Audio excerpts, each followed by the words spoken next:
যা কিছু হয়ে যাক, যেমন পরিস্থিতি আসুক না কেন, কখনো মুখ থেকে খারাপ শব্দ বের না করার শপথ নিয়েছেন এক গ্রামের সব বাসিন্দা।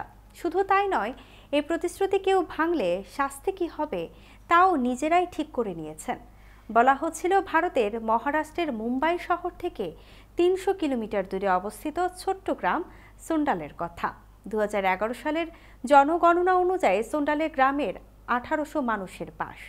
এই গ্রামের মানুষ শপথ নিয়েছেন, যা কিছু হয়ে যাক, যেমন পরিস্থিতি আসুক না কেন, কখনো মুখ থেকে খারাপ শব্দ ব্যবহার করবেন না তারা। যদি কেউ এই প্রতিশ্রুতি ভাঙেন, সেক্ষেত্রে ৫০০ রুপি জরিমানা দিতে হবে।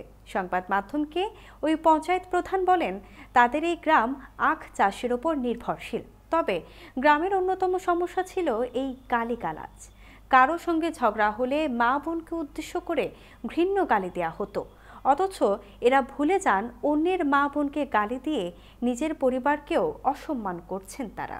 এই ঘটনায় লাগাম টানতেই তারা সকল গ্রামবাসী মিলে এই সিদ্ধান্ত নিয়েছেন, যেখানে সকলে শপথ নেন তারা কখনো বাজে শব্দ ব্যবহার করবেন না, আর এমনটা করলে ৫০০ রুপি জরিমানা দিতে হবে। এরপর থেকেই গ্রামে গালিগালাজ দেওয়ার ঘটনা বলতে গেলে পুরোপুরি বন্ধ হয়ে গেছে।